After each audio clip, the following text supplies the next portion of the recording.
Hi everyone, and thank you for joining me for today's episode of the Soul Call with Kelly B. I'm delighted to have you joining me today, and I have had the most incredible conversation with today's guest. I can't wait to share it with you. Please remember to like, leave a comment, and subscribe to the channel so that you don't miss out on any notifications of future episodes. Now, before I introduce you to today's amazing guest, Oona Soleil Fergusson, I would love for you to consider stepping into some really deep ascension work with myself and two of my beloved soul sisters in this life. Many of you may recall the podcast episode that I had several weeks ago with the incredible Lihia Grande.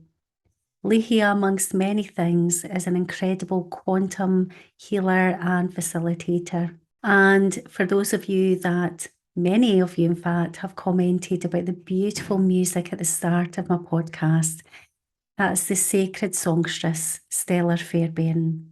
And Stellar is so much more than a sacred songstress. She is an incredible being that carries so much of the cosmic mother wisdom teachings in this life. You can find out more about both of these incredible souls in the link down below this episode. We are bringing forth something that's never been brought before. This is a New Earth Mystery School. Through the initiations that we've experienced, we are now preparing ourselves and you in order to walk forward into this incredible New Earth frequency. And this New Earth vibration has echoes of times in the past where the Earth and humanity lived in peace, harmony, respect, and vibrant health. And together with Lihia and Stellar, we are bringing forth 12 months of training so that you can fully embody the techniques and navigate yourself through this New Earth frequency, together with all the support and wisdom from the three of us. And we will be bringing on guests, just like I do here on my podcast, to share with you their divine wisdoms. You can find out more about the New Earth Mystery School down below this episode. I'll drop the link below. But for now, I'm so delighted to introduce you to Oona Soleil Fergusson. What an incredible soul she is. Oona's passion has always been to explore the mystery of our existence. She is a global nomad, having lived in many countries and continents throughout her life. Oona teaches how to use our consciousness, heart and body to overcome any obstacles.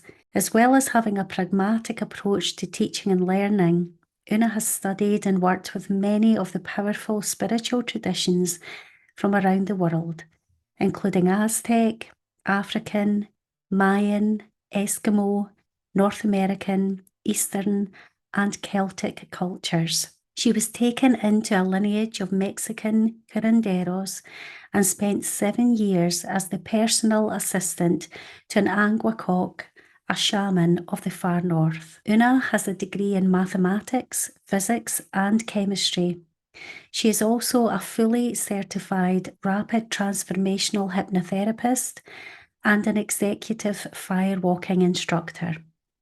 She has trained as an advanced controlled remote viewer and is passionate about human design. Meditating is a crucial part of her everyday life here on Earth, and her teaching makes use of such handed-down knowledge as it applies to our lives today.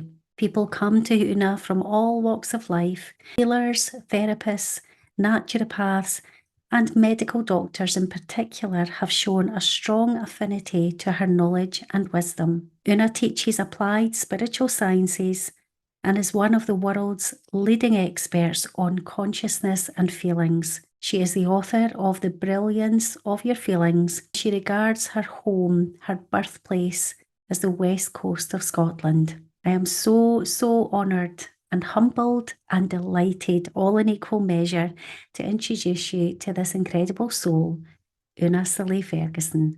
Enjoy today's episode. Hi, everyone, and welcome to today's episode of the Soul Call with Kelly B. It's wonderful to have you here. Thank you for joining and tuning in and listening. You'll probably notice I've got a beautiful guest with me today, and I'm going to invite Oona to introduce herself in a second. But for those viewers that are watching on YouTube, you'll see this beautiful stream of light that's coming in and all these rays that are coming in from my roof window here. So no coincidences, that this beautiful light is showing up for you today because you do the most incredible light work all around this beautiful planet on behalf of humanity, and we're desperate to hear more about that work in a wee second. So thank you for bringing the light into this beautiful episode today. Una, would you please introduce yourself and tell us what part of the world that you're coming in from today? Right. Well, thank you very much, Kelly, for having me. And yes, hello to everyone. I'm in Houston right now, Houston, Texas. I'm traveling the world. I've been traveling. I just love traveling, but I've been doing a lot of traveling in the last 2, 3 years. Probably started at the beginning. I was born in Glasgow to a Scottish father and a Swiss mother. And I was exported at 9 months old, which is why my accent isn't what people expect usually. Went to Switzerland for 8 years, and then we lived in Holland, and I went to an American school there for 3 years, in Belgium, and etc. I just moved around. It's been quite a journey. You're wondering what this world is about. What is this? Who am I? Who are the other people? Who are these people in my family? What's going on here? What is this? What is this creation? So that's been my driving motivation all through my life, and I don't know that I've completely figured it out, but I've gotten closer, I think. Yes, so many different cultures, experiences, never quite fitting in, always realizing there's something different. Yeah, light work. A big overview is that I had a brush with death twice in my life, almost died of pneumonia, and had an out of body experience, and experience watching the doctor and my mother in the middle of the night worrying about me, seeing my brothers asleep. And then another brush with death as I was giving birth to my first child. And then at some point, I was taken into a lineage of curanderos, healers from Mexico. That was a huge change in my life. Very deep, really just sparked something. And so I was with that lineage doing a lot of their work, still doing that work. But also, I was picked by a shaman from the far north, an Eskimo, and he wants to be called Eskimo, so this is not derogatory at all, to be his assistant. And he just kind of said, "You," and I said, "No." But then ended up spending 7 years traveling with him, just being his assistant, doing whatever is needed to do that work. And that took me all over the world again in a different way until I went out on my own, and I just have been doing my work, but also mostly learning. Just learning every time I saw something that actually works, something that is true. So much of it, we live in a world of so many misconceptions, half truths, that seeing what is true has become very important to me. So I studied many things. I studied homeopathy. I studied CRV, controlled remote viewing. That came up in the American military. Mm-hmm. Go into that story. Yeah, I'm studying NRT now. I've written a book about emotions, as there's many misconceptions, half truths, and us not knowing how to use those powers that are given to us. we've been very much, all of us, dumbed down, made incapable in so many ways. That's an overview. Where shall we go from there? Wow. I'll tell you, I don't think any other episode on this podcast will have a shortened, condensed overview and introduction like that, Una, because it's quite marvelous, this journey that you've been on in this life. And you lead what many would consider to be quite an unconventional life, because most people that, and I'm using a sweeping generalization, let's say, in the Western world, where most of us have gone through schooling. I never left school because I then ended up working in school as well. And then we go into a job, and most jobs are those regular 9 to 5 jobs. So we're working within, some people would deem it the matrix in the system. But it sounds like your whole journey has been alternative to that, which for me, most people that I know that have been born in Glasgow in Scotland, that's not how their life pans out.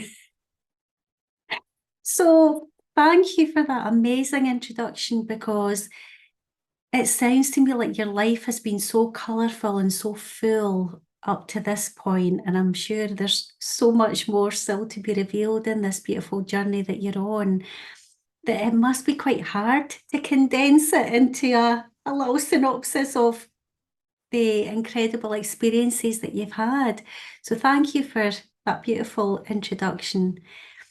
Yeah, where are we going to go from here, Anna?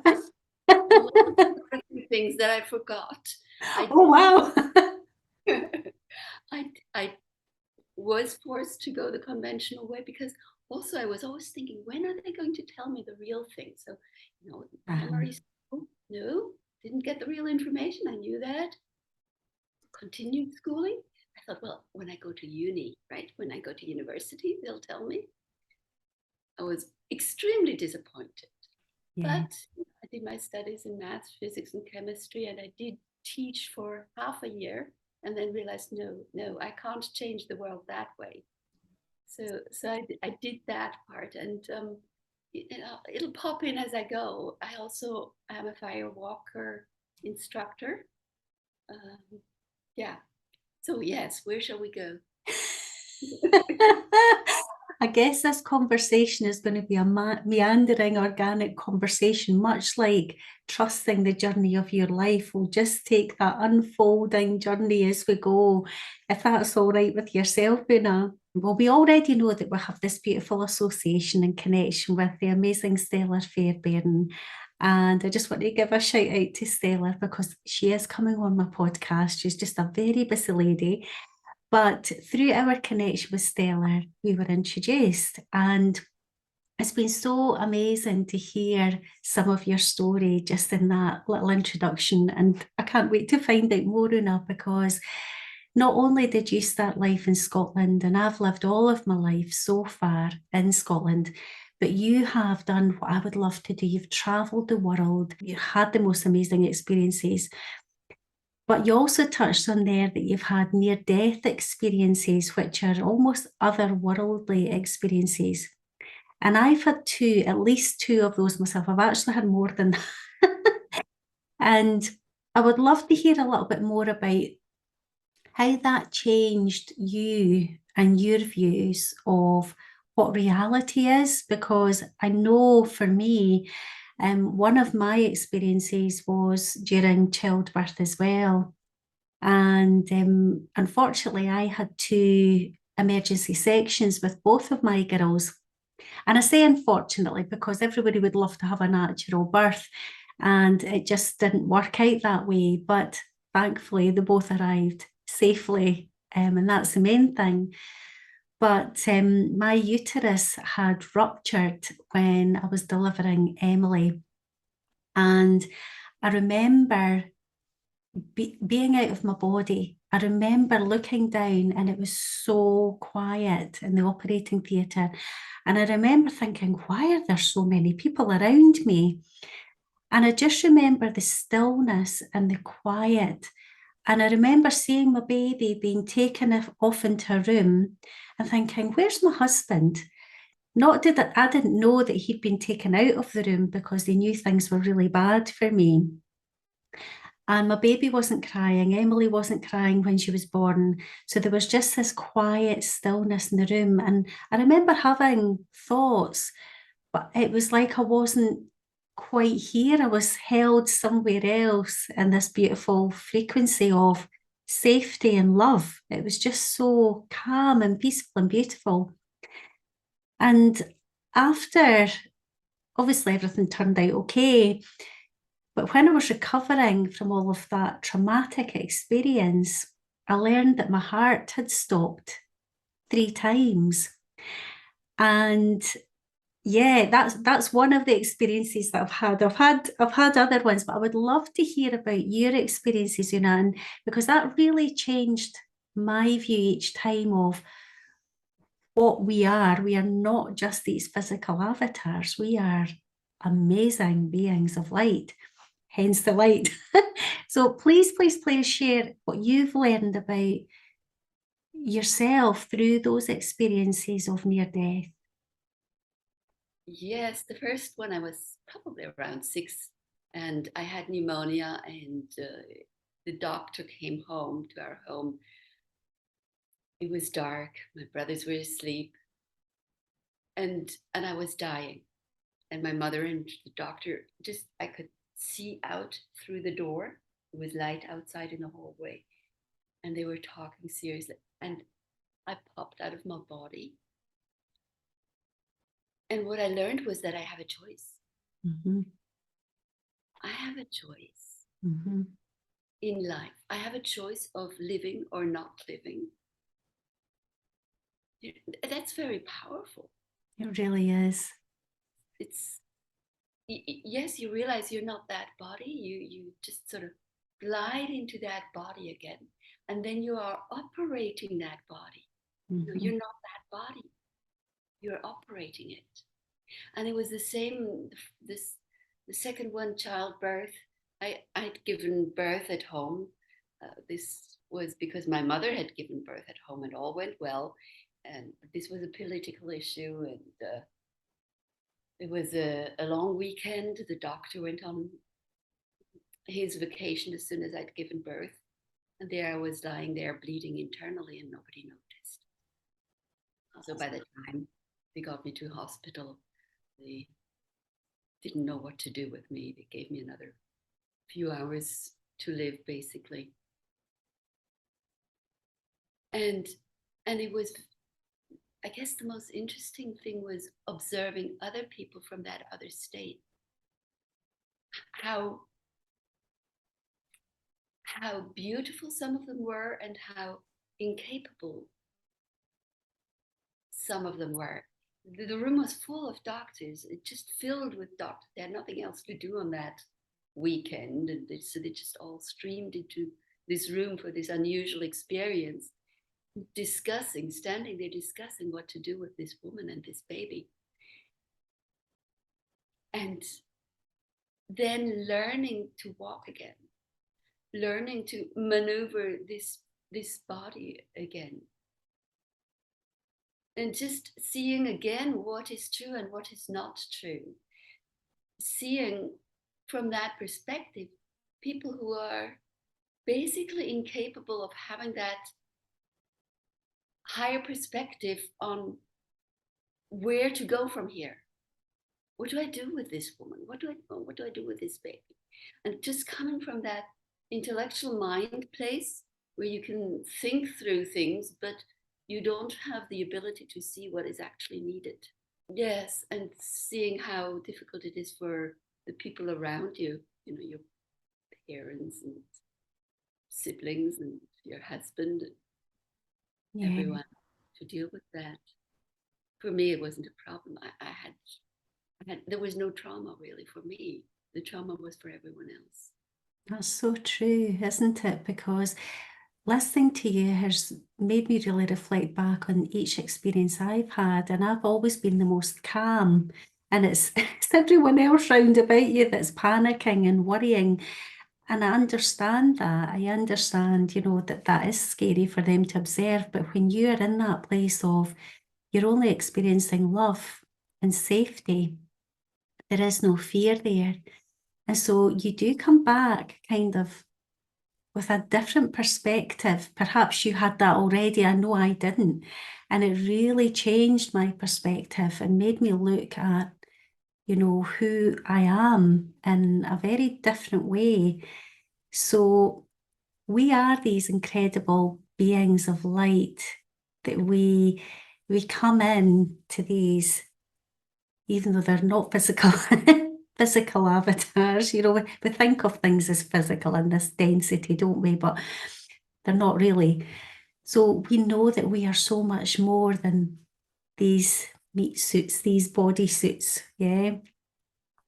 And that is so freeing and so liberating, and it's where the power is, isn't it? Because we hold so much power within ourselves that we don't even realize how much power we hold and how much we can influence others and influence the world. And so it's so crucial to start to learn how to navigate the world where you use your power so responsibly and from a place of love. Would you agree with that, Una? Absolutely. The way I work is we basically have three powers that we have not learned to use, or that we've been told things that aren't quite true. We have the body, the mind, and the heart, the spirit, the emotions. So we've been taught that anger is bad and joy is good, Mm-hmm. right? That's not the case. So joy can be na na na na na. That's a bad way of using joy. Right. And anger we can use in a powerful way when we use that anger energy and we move it from the low drama to the higher drama. Mm-hmm. Same energy, but it's this is what I want. Mm-hmm. It's not you are bad and you are good. It's not judgment anymore. It's discernment. We move from judgment Yes. to discernment. This is what I want. This is what I'm going to get. It's that martial arts, laser beam. This is where I'm going. Using the spirit in that way. And so the strongest power of our mind is focus. Mm-hmm. Nobody's training us in focus. Because with focus, we can do so much using that laser beam, that coherence in energy. Focus, and behind that, of course, is intention. And then what's the strongest power of our body? It is also an energy that has been completely corrupted and put labels on. And it's the energy of reproduction. That's such a powerful force, creating the next generation. Yes. How powerful is that? But how do we use it? Most people just, you look at the energy. If you see energy, it just spills out or is suppressed. This don't exist. But who has learned to heal themselves with that energy? Because it's just pure. It's just pure energy. Take off all the labels, take off all the morals and the ethics and what to do and what not to do, but use it as an energy that is psychic. We bring that energy up. It's absolutely psychic. Yeah. Carl Gustav Jung said that. Mm-hmm. Yeah. I'm getting absolute truth bumps as you're speaking, Una, and it's taking me right back to what I would describe as Lemurian frequencies of purity and using our divine intelligence that works through us, that consciousness that we all hold, and bringing that beautiful laser beam focus that you're talking about to use our power so well and not to waste a minute. And I have to put my hand up. I feel like in this incarnation, I've been a little bit late to the table with all of this, and it's starting to become more and more and more of think, I don't know if it's maybe an age thing. You know, I got to I think it was 45 when I left school, in my role as a head teacher. And in the last 2 years, yeah, my maths is working out okay. The last 2 years, I'm like, I'm really starting to figure out who I am now. And it's not like I've not had any conscious awareness of that. I have been in spiritual development, as I would describe, for 20 odd years consciously. But I'm still learning every day these deeper, deeper levels of who I am as a soul. And that journey will never end.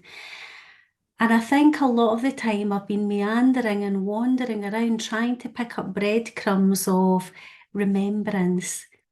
And what you're beautifully describing is there's something happening here, you know, it's that pristine energy of Lemuria that I recognize the purity of what you're saying, because this is how we are going to change our planet and change humanity, that we have to take that self-responsibility for our emotions is so huge. And I know that you've written a book on the emotions, and for me that's the key to this, because having worked with children for all of my adult life in schools, the emotions is what drives us. It's the emotions that, you know, jolt us out of the kind of slumber. It's we can't stay in neutrality all the time. It's a great place to be that observer, not to be triggered by things, but it's impossible not to be. And I describe triggerings as awakenings. It's the way that we can jumpstart ourselves to pay attention, to notice, to feel how this makes us feel. Is it healing I need to do myself? Is there something I need to do for another in service to others? And I would always speak to children in schools about not staying stuck with what we describe as negative emotions, even though they're not all negative, but things like anger. We don't want to wallow in anger. We don't want to wallow in grief and in despair and depression and things, but we don't want to stay stuck there, but we want to utilize the lessons of that powerful force of nature that we have. What I would love to hear a little bit more about what your views are on our emotional intelligence, Una. Well, it's yes, the book has been out for a bit, so the brilliance of your feelings. It's everybody has anger. So I can go to Siberia, I can go to the Kalahari Bushman, I can go to a little girl in London, anywhere. Every person knows what I mean when I say anger. Absolutely. That we've been given. What have we been given it for? Now, when we talk about triggers, if somebody can trigger anger in me, that person has power over me. So I'm giving that person anger. So you can look at this, you know, your parent has been dead for 10 years and you're still angry. Well, what's the point there? So this is an energy that we can keep the lid on, or we can make it go, or we can go, what is it actually? You know, anger is telling me this is bad. But what if I move that this is good and this is bad to this is what I want and this is what I don't want? We don't have to put up with anything. We could just make the choice. It's like, do I want the green pillow or the yellow pillow? Neither is good or bad. So I can tell you an example of my daughter, her first job, and she was being mentored into that job in London, and she was trying to call me because her mentor one day didn't show up, and she was furious that I was teaching emotions somewhere, and so I wasn't available. So she just remembered. So I'm furious. What do I actually want? And she sat in the park over lunchtime and she made a list of all the things she wanted. And she about 20 things, and she got all of them except for one. She wanted passwords. She wanted this person to be the mentor now. She wanted to sit there, and all sorts. And she used that anger for that focus. So it's just how we use that energy. electricity coming out of a socket. How do we use it? Yeah. We have three possibilities. We can use it to be destructive and annoyed and angry. We can suppress it. Oh, I'm not angry.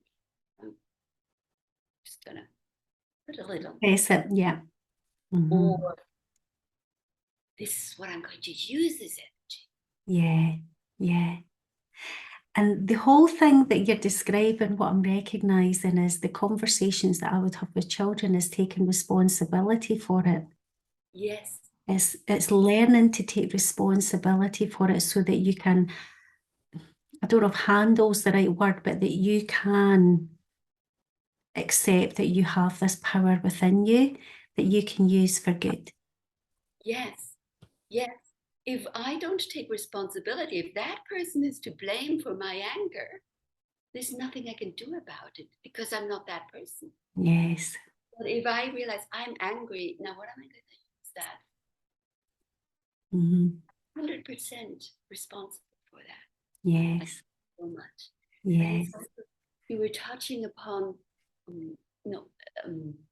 use the word awakening to who we are. Mm-hmm. I've studied with so many different cultures, and there's somewhere this idea that I think is not quite true, that okay, the white people have lost their culture, their traditions, they've forgotten them, and everything that indigenous people say is true, and that's not the case. Mm-hmm. Because there's a lot of misconceptions with the indigenous people too. Yes. The ones that I found are most truthful are the ones at the end of the world, like the Eskimo in the far north, are the ones that I think have kept a lot of truth. And so I could pick up a lot there. And what these traditions also say is that something happened in this world, and each color, they talk about the four colors, was given something that they needed to hold true and keep that knowledge for the time when it's needed. Well, obviously we're living in these times now, and so this information is coming out. But what is the task of the white people? It is for us to remember that we need to unite. And one of the things that we need to, how we know this, how this is told, is that we are white like the sun when it stands directly over us. That's how we got our color. And our spiritual responsibility is to unite the world. And we can tell that because we are the ones who built the trains and the planes, and we are the ones who travel, and we are the ones who carry this knowledge around and teach wherever people are ready, but mainly to learn. So this is how my life is planned out. I've gone everywhere and learned, and I'm happy to teach wherever people want that. And I think that is the Celtic tradition. It's in our bones. It's in our songs.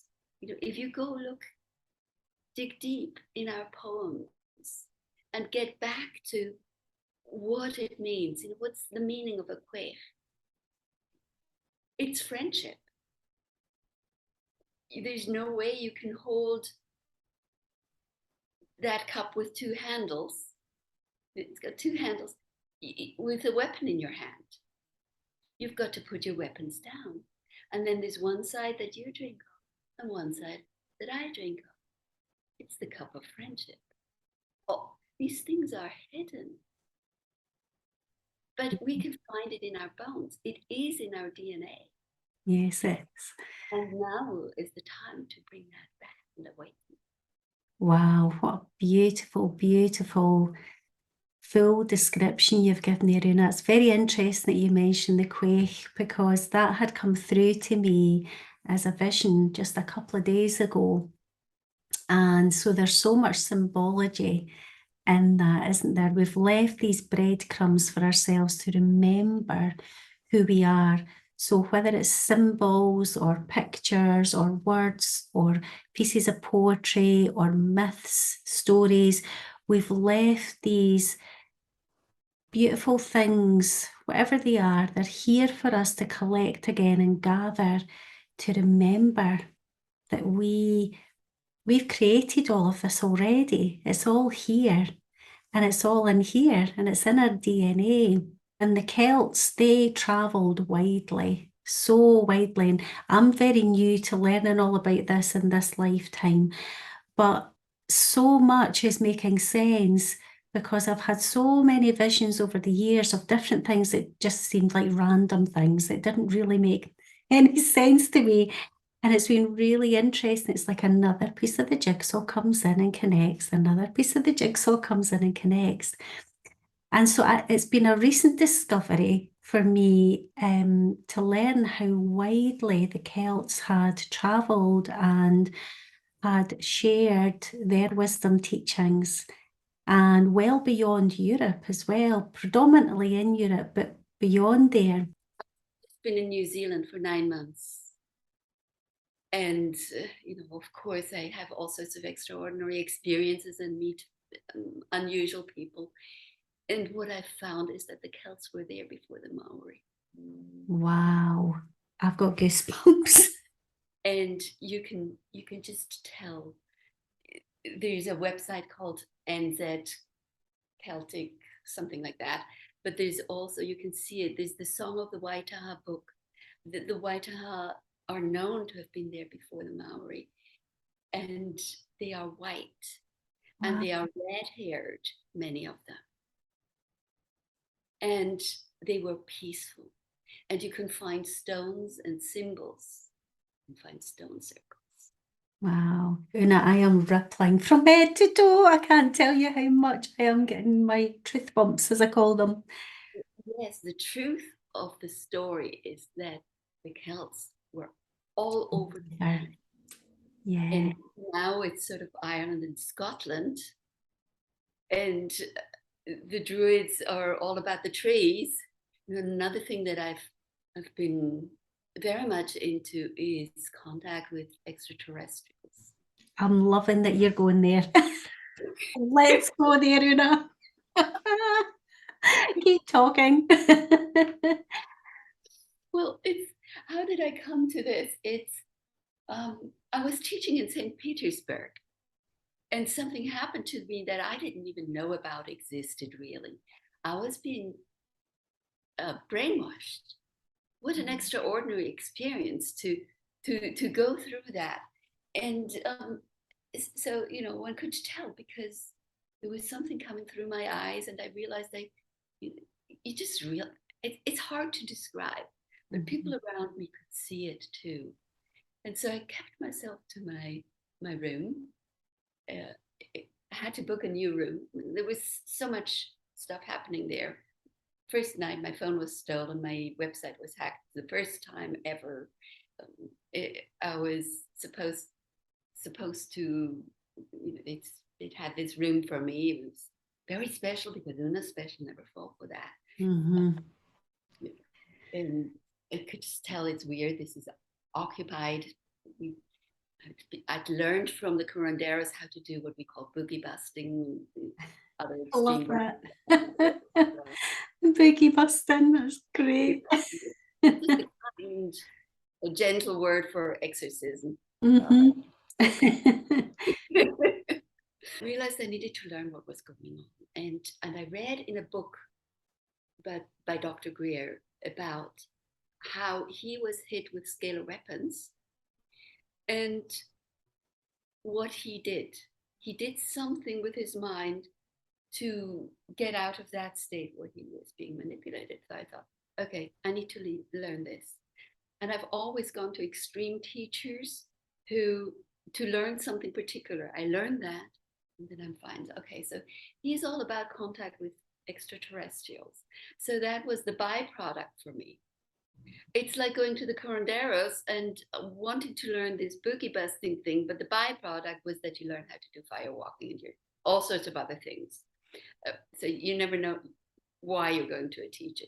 So I had this contact with extraterrestrials after that was finished. And 6 weeks later, I was still in that place in the desert, and another chap and me, we saw two ship land made out of light, Wow. making contact with us in consciousness, sort of deciding, are we dangerous or not dangerous? This is where they were going to land. They hovered there and they landed, they got out, and they walked around and did whatever they needed to the craft, and then they sunk down into the ground. First the first one and then the next one. And there was so much love in there. There was this exquisite love that I could hold that for 6 weeks. People just wanted to hug me. People came up and talked to me because there was so much love in me. And then it sort of dwindled.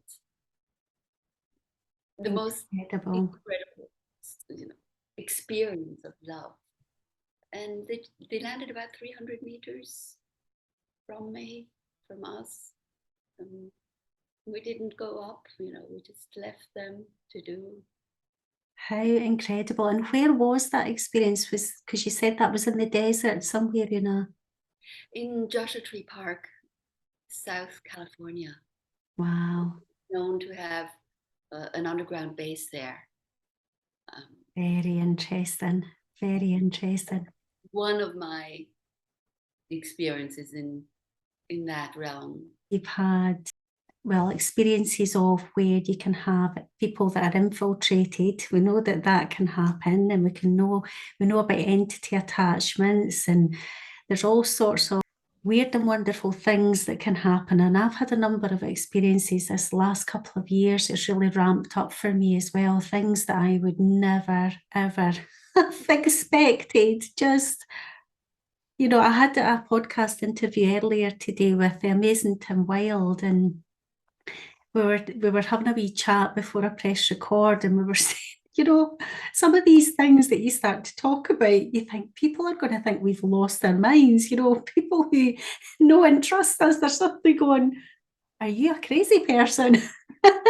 Yeah, perhaps I am, but I would have probably thought a few years ago that I was that crazy person. And it's not until you have these very, very real experiences, that are just so heart-opening, so mind-blowing, that it's hard to put into words, isn't it, when you have these experiences? And I've not had the opportunity to travel the world as you have, and to meet these incredible souls that are so connected and have been doing, as you have, a lifetime of this work consciously.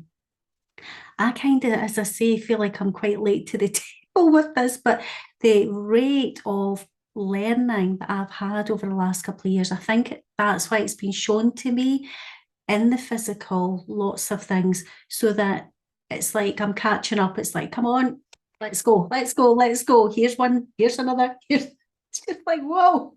So for me, it's been really quite intense the last couple of years, especially. It's like, okay, let's just slow things down a little bit, people. You're talking about scalar waves. I've had so many experiences, psychic attacks. I've had, things that I never ever thought I would experience. These experiences that have come one after the other over the last couple of years, I'm just like, okay.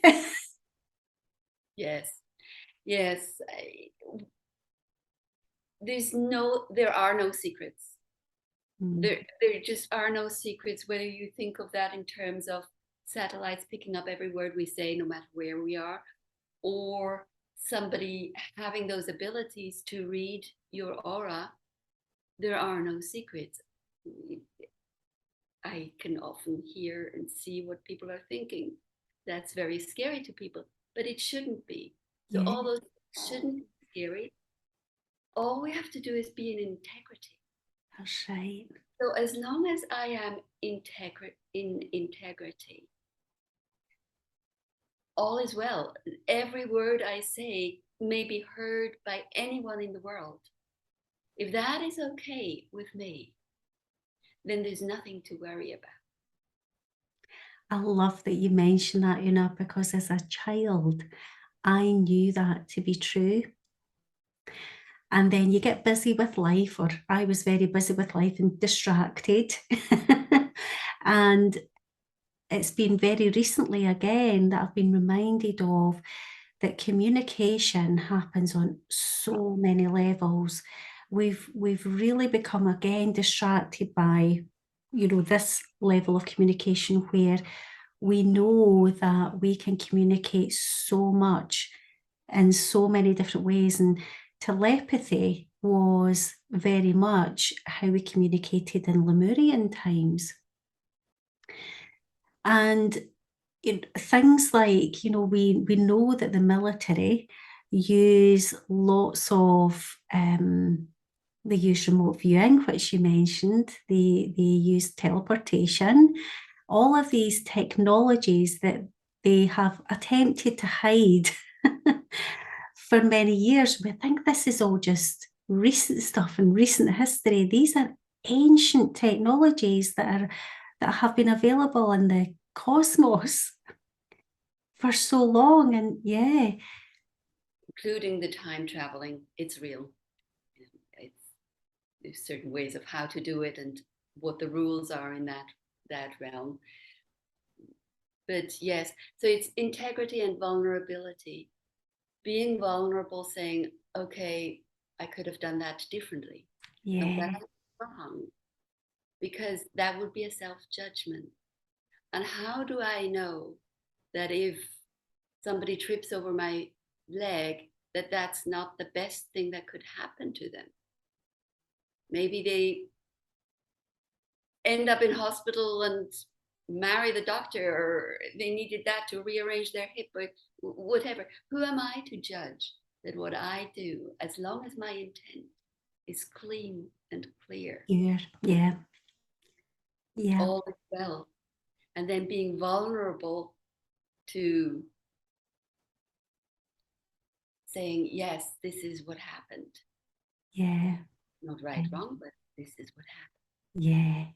There is so much that we still need to remember, isn't there? There's so much about how leadership has been distorted on the planet, and how through, the last however many thousand years, where we've had not even the divine masculine necessarily, but the toxic masculinity, that kind of energy, that patriarchal energy ruling this planet. And we're coming back into, do you disagree with that, Oona? Well, I just see it differently.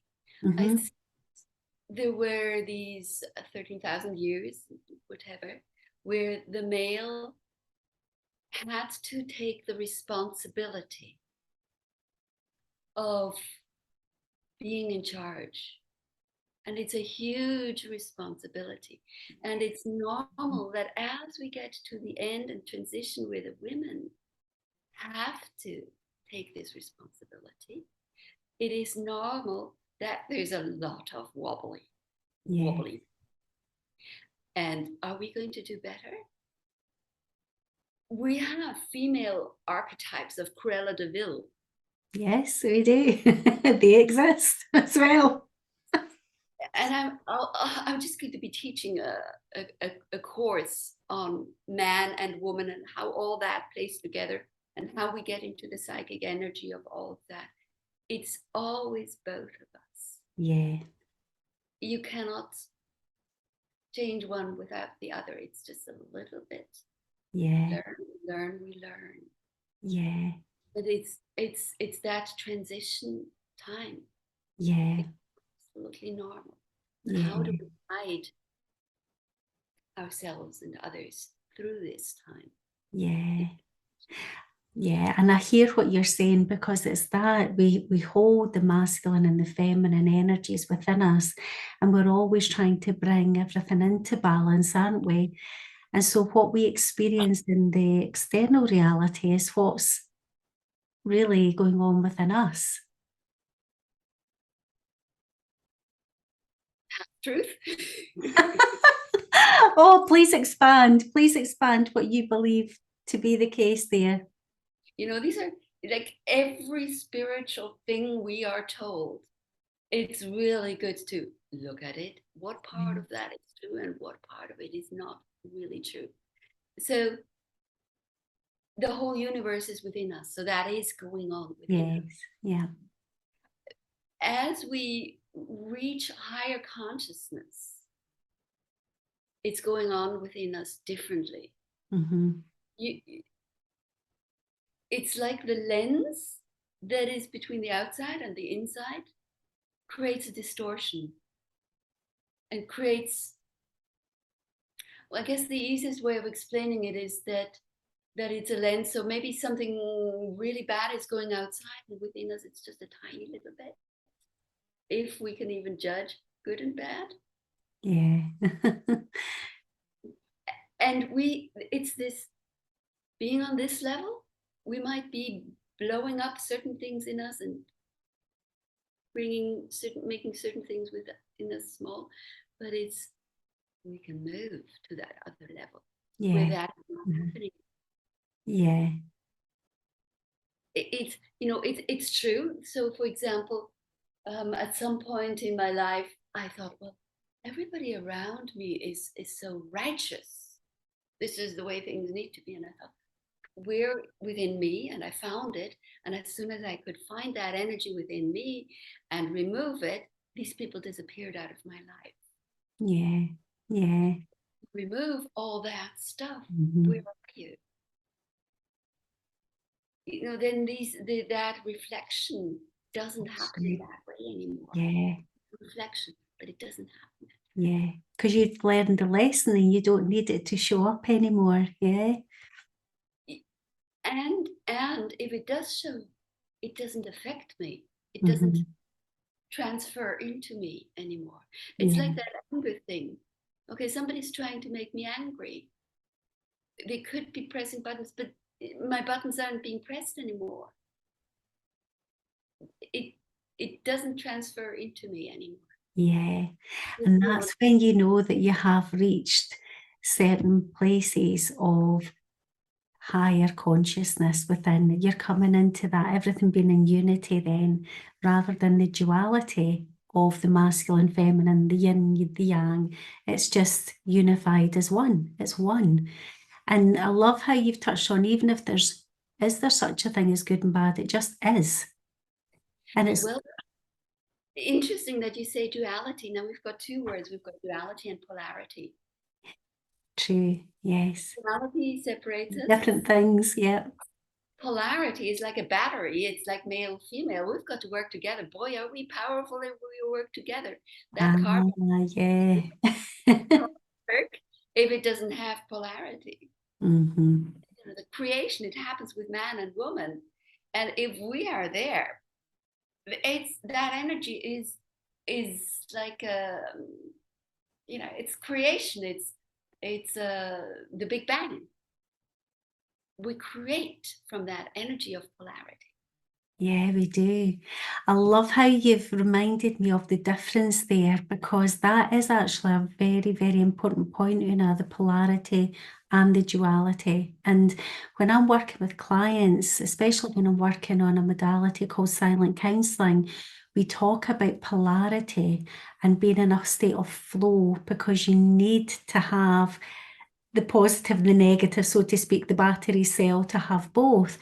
And when you're talking about co-creation of life and the sacredness of that, you need both the polarities. You need the male and the female. You need the plus and the minus, however you want to describe it. So I'm so grateful that you've reminded me of that, because as I say, this last 2 years, it's been just a massive acceleration of remembering these wisdom teachings. And there are times where, I'll forget things, or I'll pull myself up on something, or I think I need to go back and really sit with this.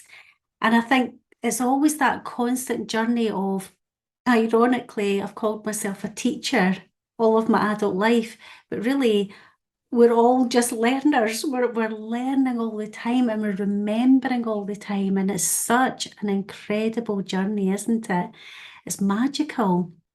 And it's remembering to enjoy this process because we can get really bogged down in the seriousness of it. And I know that that's been a big lesson of mine. It's at times felt overwhelming. At times I've thought, I can't do this. This is getting too deep for me. And it's always remembering to come back to love, always come back to love and come back to service. So when you focus on the service, it's beyond me. So it's let's just get busy. Let's get back with that laser sharp focus and let's just get busy showing up in service through the gateway of the heart and do everything with that purity of intention, with love and everything. If we're touching upon sacredness, the word sacred, like the word taboo, the essence of that word, it has something about secret. Mm-hmm. It has something about the attitude, the state of being that we are in. It may have something of humility. It has something of devotion. And Yeah, what we're devoted to. yeah. And I see it as being devoted to something that is greater than who we think we are, something that is beyond one person. Yeah. And when we go there into that sacred place, we come into unity. And also, thank you for mentioning the love and the heart. And it's sometimes it's scary when you first allow that energy of what you consider dangerous. You go into defense, these walls here. You go into defense and you just open up and just experiment with allowing that to flow through your heart portal. Mm-hmm. Tiny spot in that heart that even surgeons know about. Mm-hmm. You just let that flow through that portal into another dimension. And it becomes so easy. So easy. And isn't it so true? It's like scared if you jumble the words is sacred. So it might feel a bit scary because it's new and it's different. And what's been really beautiful for me is I have a membership and I record meditations and we come together virtually once a month and I do a live meditation. And I never know what's going to come through. I'm always just guided and I trust. And it's so interesting to me when people say, oh, I've never meditated before, or I've never been into this before, or oh, I don't know what I'm doing. There's always that bit of fear, they're a little bit scared, they're a little bit nervous. And then they experience like a 15-minute meditation, they're like so emotional, they're like, oh my goodness, that was absolutely incredible. I feel like that was so healing. It was just, I can't even put into words what I've just experienced. I know what that feels like too. I've had lots of experiences like that. And that's getting to that point of sacredness. It's just beyond, beyond. It's just so incredible, isn't it? So heart opening. Yeah, It's just realizing that you think of a lemon and your body reacts. A yeah, lemon doesn't have to be there. Think of biting into a lemon. And that's what is true. yeah. It's not just the physical, That's right. That's but right. the imagination is real. Mhm. It really is. And that for me has been something that I've really, really revisited very strongly recently because, when you look at children and observe children when they're listening to stories and they're having their imaginations activated, they're in that place of that real experience. And it's just so incredible to observe. But unfortunately, we can shut it down if it's not encouraged. And so this is why I love guided visualizations and meditations because it allows us to explore the imagination. And from that place, we can create this incredible world. We can create anything. And again, this is the incredible power that we hold. Yes. Yes. And when we come together in coherence, When our brain waves have all been synced, incredible things happen. If somebody's like this and somebody's like this, it's difficult to create together. But if it's all synchronized, the power is immense. Yeah. Do you think that's how we can maybe actually physically build things like temples and pyramids, Una? Yes. We've Yeah. just developed a device that helps people get into coherence. Usually takes about 3 days to get coherence in a group of let's say 15 to 25 people. Now we can do it within minutes. Wow. So that's also how to make a contact with extraterrestrials. You've got to be in coherence to make it easier for them to come into our dimension. I would love, just before we finish, because I'd love for people to know how they can look you up and work with you, because this has been such an incredible conversation with you. But you've touched on extraterrestrials a couple of times, and that's always been such a fascination of mine. And I've always thought of extraterrestrials as being out there somewhere. Now, they are, but we are also multidimensional beings. And I believe that we have higher stations of identity. And some of those have been shown to me. And again, quite recently, in various different ways, it's been, again, totally mind blowing. Would you be willing to share just a little bit more about who you believe you are as a multidimensional being? Do you have a strong connection with particular timelines or a starseed aspect of yourself? How would you describe yourself in a multidimensional way? The way my life works out is, let me just describe it this way. So I'm this assistant to this Eskimo shaman, and he's going around the world, and I'm there, his assistant, and he's handing out spirit animals and power animals to everyone. Sometimes immediately, sometimes they would have to wait up to 3 years, but no more, and they get their power animal and their spirit animal. Me, no. And he was fabulous. I mean, it was beautiful and amazing how he did that, how he gave out these animals. I was thinking, well, he's not giving it to me. Is he trying to trigger me? Well, that's not happening. Why is he not? Well, what would he give me if he were to give me a power animal? Well, eagle, no. Wolf, no. I mean, he was known to hand out worms and bees and All sorts. absolutely everything. And it wasn't until 7 years when I did a vision quest on a mountain top in Greenland. Wow. There were people spread out all over the tundra. And I was ill. I was very ill. I could hardly make it to the top. I was the only one up there. All sorts of weird things happening. I said I just didn't have the strength to go with everybody. I had to go straight up. He had told me that I was to be up there, but he didn't take me all the way up. I had visions.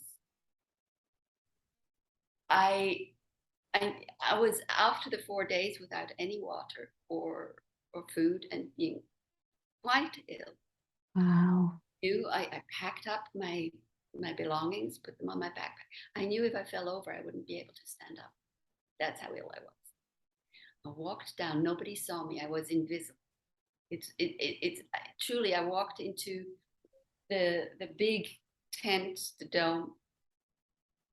There were people discussing things. The people, taking care of certain things. Nobody saw me. We had to go to the sweat lodge after that.